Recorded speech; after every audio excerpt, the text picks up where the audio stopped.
tajhizil janazah, ya, mengurusi jenazah,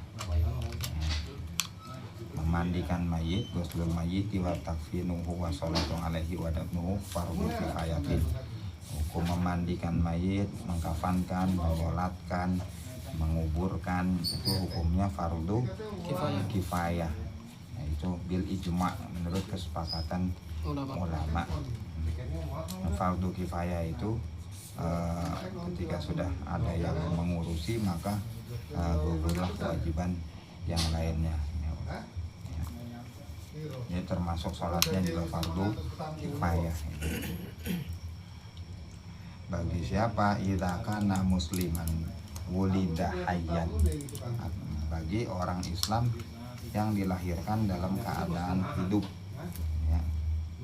Jadi orang yang lahir dalam keadaan hidup kemudian dia meninggal, ya, baik itu sudah besar ataupun masih kecil bayi, ya, tapi lahir dalam keadaan hidup, itu nanti wajib diurusi, ya, dari 4 perkara itu: memandikan, mengkafankan, menyolatkan, dan menguburkannya.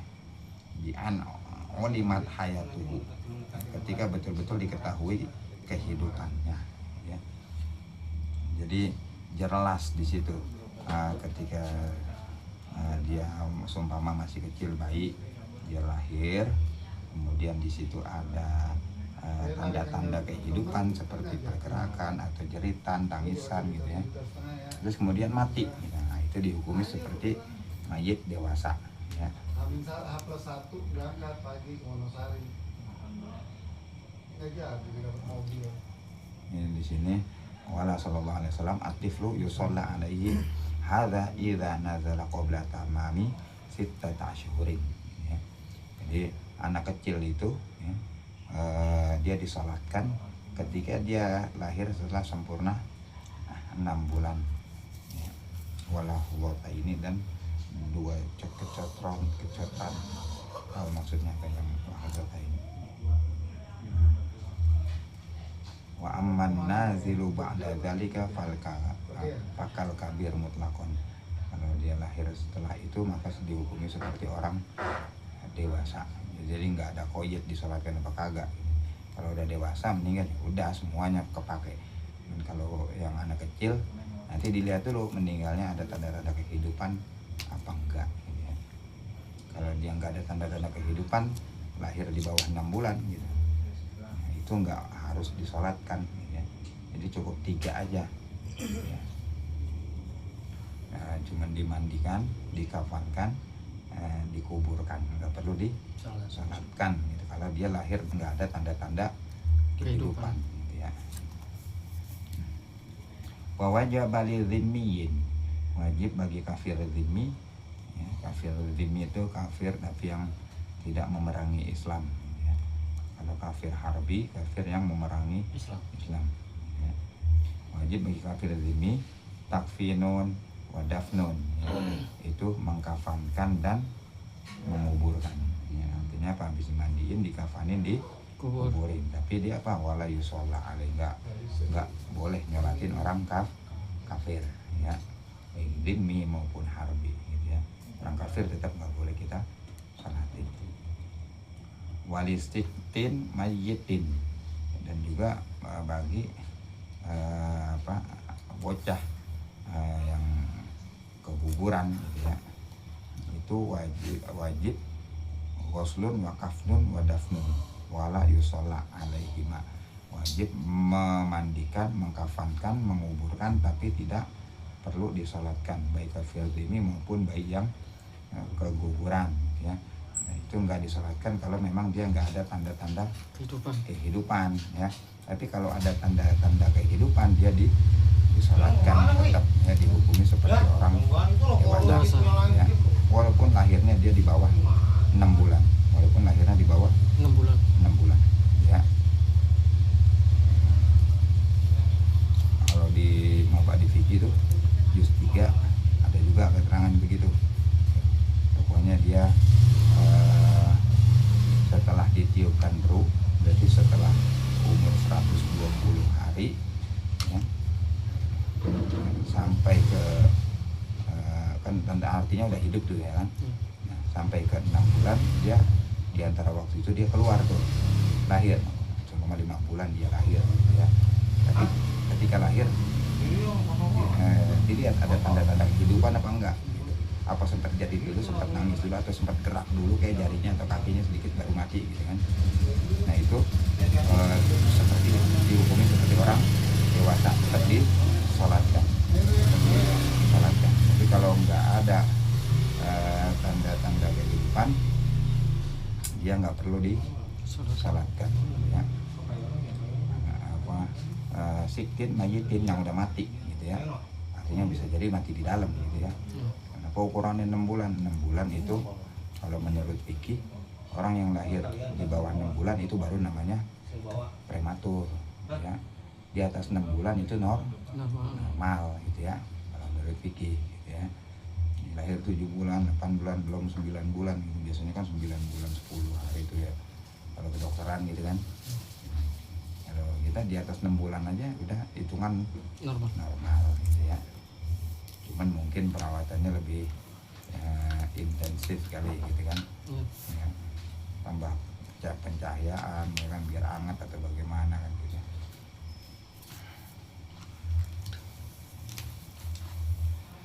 Waman mata, dan orang yang mati fi qitalil kufari, di dalam memerangi orang kafir ya, bisa babihi, dengan sebab dia berperang. Kalau dia mati ya kan, itu maka dikafani dengan pakaian perang dia. Wa ilam, tapi kalau pakaian perangnya nggak cukup untuk menutup seluruh auratnya, zida alaiha, maka ditambahin lagi ya, dari pakaian itu ditambahin lagi pakai kain kafan atau kain yang lain yang bisa menutupi aurat seluruh tubuhnya. Jadi kalau orang jihad tuh Dimas, dia ngelawan kafir mati, nah itu nggak usah disolatin, nggak usah nggak usah disolatin, nggak usah dimandiin ya, langsung dikuburin ya, dikafanin, dikuburin aja. Kafaninnya pakai pakaian perang dia udah, biar jadi saksi nanti di akhirat, dibangunin lagi. Kalau emang pakaiannya kurang, nggak menutupi seluruh auratnya, tutupin, tambahin, baru pakai kain yang lain gitu. Wala yusalu wala yusalla alaihi, dan nggak perlu dimandikan, nggak perlu disolatkan, langsung aja di. Nah, keterangan memandikan, batas memandikan, batasannya apa? Yaitu menghilangkan najisnya dulu kalau ada, dibersihin, baru disiramin seluruh badannya, baik kulit, rambutnya, semua harus kena walaupun tebal ya, dengan air yang mensucikan ya. Itu batasannya tuh ya. Cuman kalau mau sempurnanya lagi ya kan, suka ada yang dicampurin daun bidara gitu ya. Tahu dong bidara tuh daun kapur sirih. Iya, kapur sirih gitu kan, biar rada-rada enak baunya dah. Wangi dah ya. Iya. Tapi batasan minimalnya cukup dengan menghilangkan najis dan meratakan seluruh air. Nanti bagusnya lagi itu mandiinnya itu ala murtafi'in, jadi di tempat yang agak tinggi itu mandiinnya. Bagusnya lagi tempat tertutup gitu. Makanya kadang-kadang kita kalau di Jakarta suka di belakang rumah mandiin karena suka nggak ada tempat kan ya, akhirnya di depan rumah tapi ditutupin pakai selambu kayak gitu dah ya. Nah terus nanti sunnahnya lagi tuh kanan dulu ya, sunnahnya lagi, ntar ada lagi tuh mandinya kanan dulu ya kan, kanan dulu baru dibangunin kanan belakang, ini kanan depan baru kanan belakang, terus baru kiri depan baru kiri belakang, pelan-pelan. Jadi belakangnya tuh nggak usah ditenggorupin, balikin blok sedikit balik lagi ya, cuma miringinnya dikit gitu ya, pencet perutnya biar sisa kotorannya keluar tuh. Itu biasanya suka keluar tainya tuh, pencet dikit perutnya gitu kan. Makanya dia pakai sarung tangan biasanya tuh. Sekarang ngocor mulu semua mau kecelakaan gitu kan ya, dibersihin sebisanya. Tapi dijahit boleh bang? Hah? Bisa dijahit? Oh alam dah, Iya, misalnya dia kubukan ya udah Iya. sempat mau sakit Iya. udah meninggal kan. Iya. Darahnya ngocor mulu, jahit aja dah daripada keluar mulu gitu. Jangan kalau bisa, soalnya dia ngerasain sakit. Iya sih. Iya. Sakit. Kalau di sini kan nanti orang yang keluar itu kan nanti di maafu itu, ketika darahnya udah dikafanin masih keluar juga, udah nggak bisa dicegah, udah dimaafu, dikuburin dengan begitu nggak apa-apa. Gitu. Tapi awalnya sebisa mungkin dibersihin dulu. Mana karena ada saat ini pernah cerita orang mau diotopsi aja, kadang-kadang jangan, kesianan. Iya. Kesianan karena perlakuan orang hidup kepada orang mati sama perlakuannya ya. Ini orang hidup kalau dipukul sakit, orang mati ketika dipukul ngerasain juga, cuman dia nggak bisa ngomong. Sama perlakuannya, dia masih ngerasain katanya. Saat ini kalau sering ngomong begitu, perlakuan orang hidup kepada orang mati sama, tapi hukum orang hidup ke orang mati beda.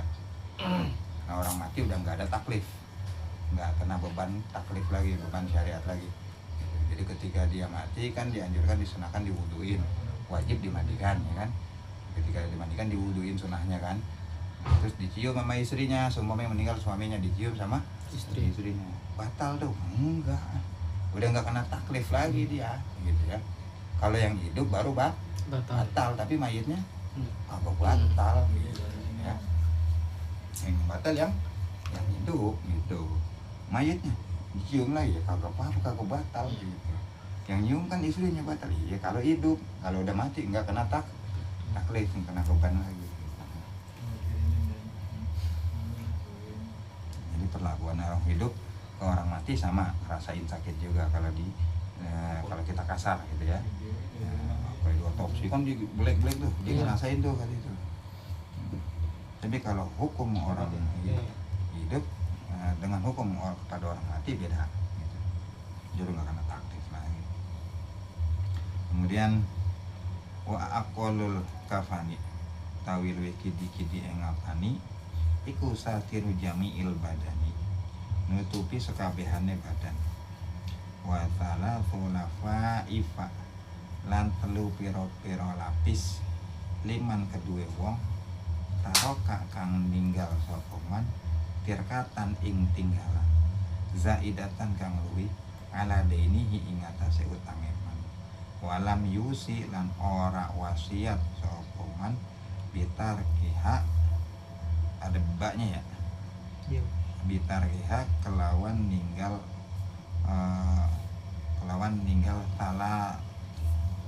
tulafaif. Nah sekarang batasan mengkafani ya, tadi batasan memandikan kan menghilangkan najis dan meratakan air ke seluruh tubuh, batasan minimal ya. Sekarang aqallul kafan, batasan minimal mengkafani yaitu menutup semua badannya ya, menutup semua badan. Dan bagusnya lagi wa thalathu lafaifa ya, ditambahin tiga lapis ya.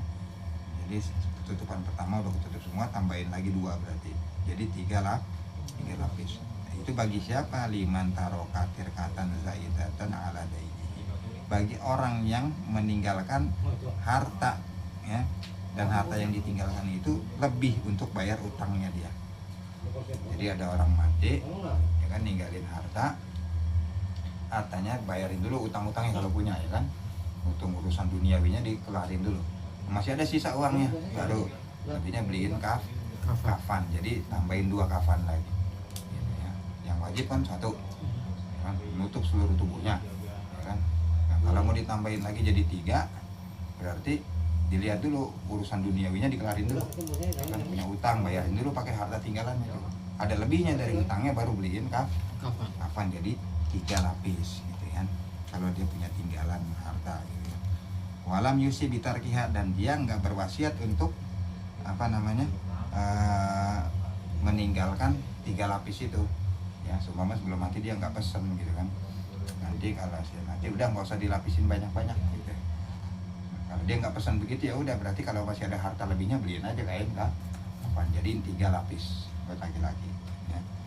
Kalau perempuan ya kan bagusnya 5 Lapis. lapis. Kalau perempuan itu kan dia bawahnya diguntingin beda, ya kan? Terus buat badannya beda, buat kerudungnya beda. Itu udah 3 tuh, ya kan?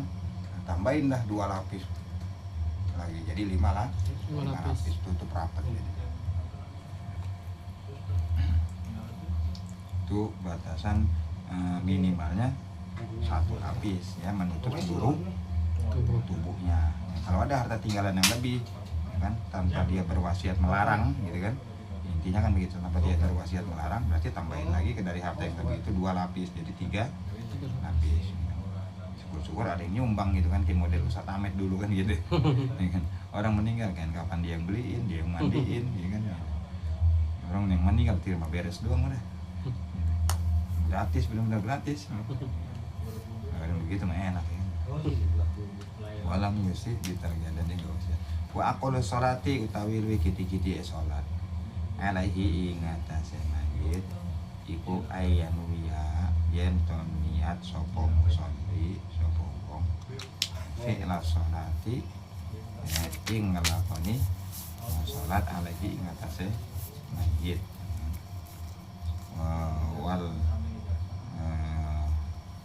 Wal fardhu lan niat ing fardhu wa yu'ayyina lan nentukake sapa wong sapa man nentukake takyin ditakyin wa yaqulu lan ngucap sapa musolli atau man ngucap Allahu Akbar ing Allahu Akbar wa huwa utawi musolli atau man iku qaimun ngadeg in qadaro lamun kuwasa sapa man.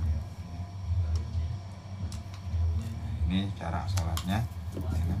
Sedikitnya minimalnya dia niat mengerjakan sholat untuk mayit dan mengucapkan fardhonya, fardiyahnya, dan dia mentakyin, ya kan? Habis itu niat selesai baru dia mengucap Allahu Akbar, tapi dilakukan berbarengan, ya. Tetap namanya takbiratul ihram itu sama niat berbarengan, dan diucapkannya wa huwa qaimun in qadara, tetap ya harus wajib berdiri kalau dia mampu berdiri. Allahu sholli ala hadzal mayyit fardhu kifayatin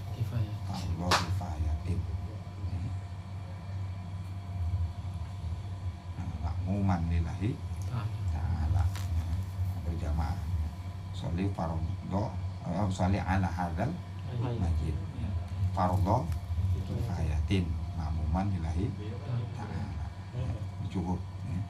Arba'an takbiratin itu enggak harus disebut boleh, enggak disebut enggak apa-apa, 4 takbir gitu kan. Tapi harus dilakukan, tapi enggak harus disebut. Summa yaqra'u nuli maca sapa musolli al-Fatihata ing surat Fatihah. Summa yaqulu nuli maca sapa musolli Allahu Akbar ing Allahu Akbar, takbir kedua. Summa yaqulu nuli ngucap sapa musolli Allahumma sholli ala Muhammadin, ngucap salawat ini di takbir kedua. Summa yaqulu nuli maca sapa musolli Allahu Akbar in Allahu Akbar, takbir ketiga.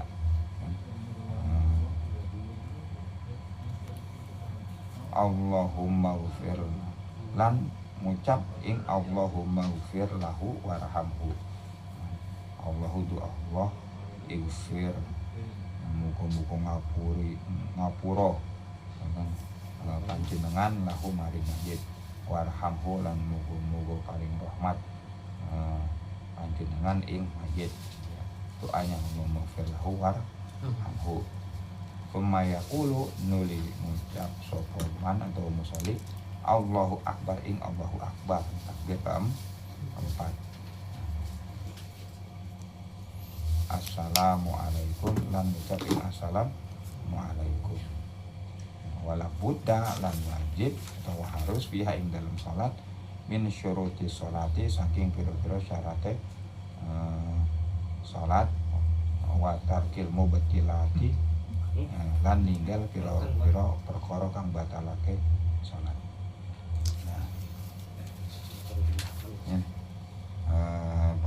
sedikit ya salat mayit itu 4 ya niat usolli ala hadzal mayit. mayyiti fardhu kifayatin ma'muman lillahi. Nah, kalau dia berjamaah ya. Kemudian dia mengucap Allahu Akbar takbir pertama dalam keadaan berdiri jika mampu ya. Kemudian takbir pertama baca surat Al-Fatihah, summa yaqra'ul Fatihah. Jadi takbir pertama baca Fatihah, summa yaqulu Allahu Akbar. Takbir kedua nih. Ya, ketika takbir kedua summa yaqulu Allahumma sholli ala Muhammadin, berarti baca salawat ya. Yang paling pendek Allahumma sholli ala Muhammadin. Mau dipanjangin boleh ya. Mau salawat panjang Ibrahimiyah kayak salawat akhir boleh. Allahumma sholli ala sayyidina Muhammad wa ala ali sayyidina Muhammad kama shallaita ala sayyidina Ibrahim wa ala ali sayyidina Ibrahim wa barik ala sayyidina Muhammad wa ala ali sayyidina Muhammad kama barakta ala sayyidina Ibrahim wa ala ali sayyidina Ibrahim fil alamin innaka Hamidum Majid boleh ya. Tsumma yaqulu Allahu Akbar Allahumma ighfir lahu warhamhu. Nah, kemudian mengucap lagi Allahu Akbar takbir ketiga sambil mengucap doa Allahumma ighfir lahu warhamhu. Itu paling pendek ya kan. Mau panjangin lagi juga boleh. Allahumma ighfir lahu warhamhu wa'afihi wa'anhu juga boleh. Nah, kalau perempuan tinggal ganti domirnya ya, tinggal ganti domirnya Allahumma ighfir laha warhamha wa'afiha wa'anha. Kalau perempuan pakainya ha ya. Tsumma yaqulu Allahu Akbar assalamualaikum. Kemudian mengucap lagi Allahu Akbar nih berarti takbir keempat. Langsung salam boleh. Mau baca doa juga boleh. Biasanya kita masukin lagi tambahin doa tuh. Ini kan paling minimal ya kan. Kita tambahin lagi doa kebiasaannya tuh Allahumma la tahrimna ajrahu wa la taftinna ba'dahu waghfir lana wa lahu wa li ikhwanina alladzina sabaquna bil iman wa la taj'al fi qulubina ghillan lil ladzina amanu rabbana innaka ra'ufur rahim. Rabbana atina fid dunya hasanah wa fil akhirati hasanah wa qina adzabannar. Assalamualaikum. Assalamualaikum cukup, tambahin warahmatullahi boleh, tambahin wabarakatuh juga boleh ya. Ini kalau mengikut kan minimal biaya ya kan.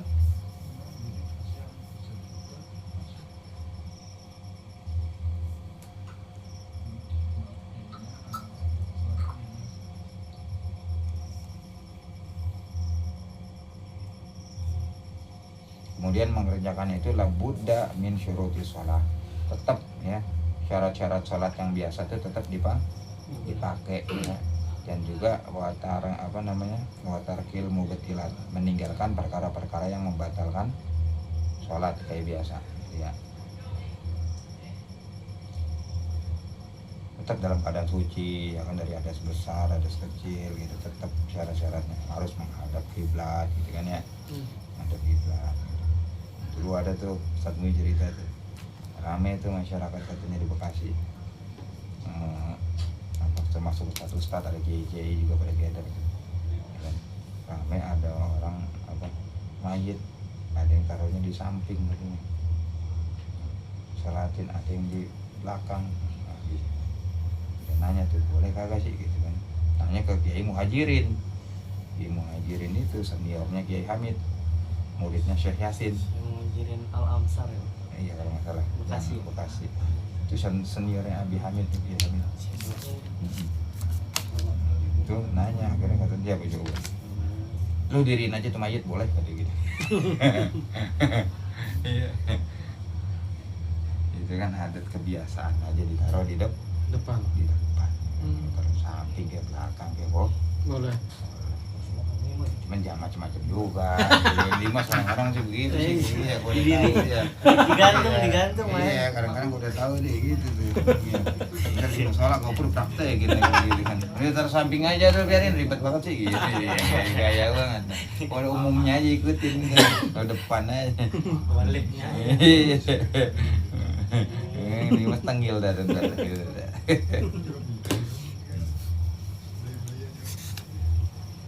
Kalau ngeliat cuplikan Gus Baha pernah tuh ya, di video tuh, iya harus cuplikan berapa menit gitu kan, mayit taruh di depan kan, ini bukan imam gitu kan, ya, ini bukan imam, nah, mereka harus taruh di depan kan, di belakang kayak begini kan boleh aja kan, sholat goib aja kagak ada di depan kita kan gitu ya. Kalau Gus Bah itu cuplikannya begitu, sholat goib nih kita di sini gitu kan. Yang meninggal di mana? Yang meninggal di daerah seumpama arahnya arah sono, arah timur. Daerah mana timur sono yang jauh? NTT dah gitu. Kita sholat goib madepnya ke barat. Jadi di belakang apa di depan kita bayi teh? Di belakang kita kan gitu. Udah akal Gus Bah jauh banget tanggap begitu nalar ya gitu ya. Iya. Iya. Memang udah ngapa nguasain ya kan. Wa aqalu dafni utawi lan utawi gidi-gidi mendem iku hufratun dengan lubang ya kan. Taktimu kang nyegah raihatahu ing ambune mayit wa tahrusuhu lan nyegah utawa jogo ing mayit minas sibai saking sapu galak binatang buas gitu ya. Binatang buas saya sapu galak apa salu galak sih? Satru galak aku di sini salu galak. Di mana ini masih ini salu galak itu. Wisanu lan den sunahake opo ayya miko yen to jeroake kodro kaumatin ing kira-kirane jeroake sapa wong sing ngupuri gitu maksudnya. Kodro kaumatin ing kira-kirane wong ngadeg babas totin lan sak bebere.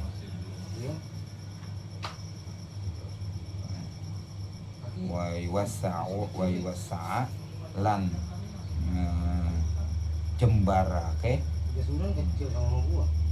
wa yuwassa'a lan jembarake sapa wong sing nguburi maksudnya. Wa yajibu lan wajib apa taujihuhu ngadepake mayit ilal kiblati mari kiblat.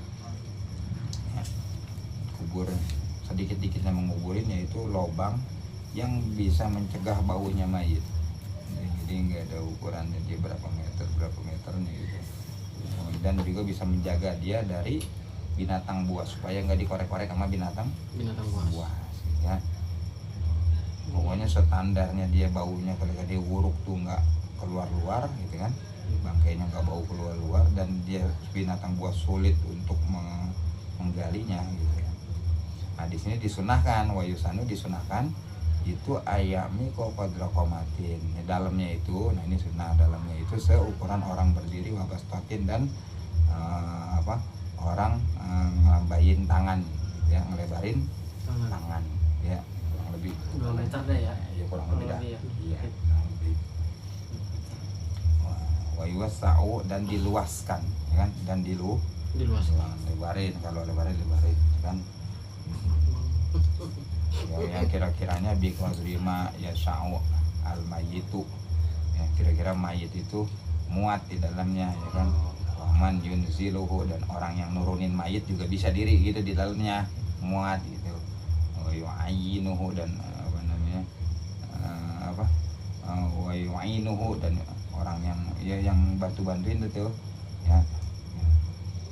Yang bantu-bantuin bisa ikut masuk di situ, yang nompo ya kan, yang masukin ke lahat gitu kan.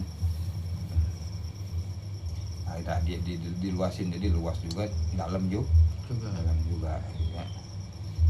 Dan lubang kubur itu kan dia ada 2 jenis lubang tuh ya kan, ada yang namanya lahat, ada yang namanya satu lagi apa itu lupa Ceburi. iya, nama kitabnya apa gitu harus ya sak apa gitu lupa. Jadi yang lubangnya ada yang lubang di tengah, ada yang lubangnya di pinggir pojok tuh. Oh iya. Jadi lurus dia ada cekung dikit gitu ya, kalau naruh mayat gitu. Ya khusus Bener kan? ukuran dia. Iya Itu tahu. namanya lahat tuh. Oh, itu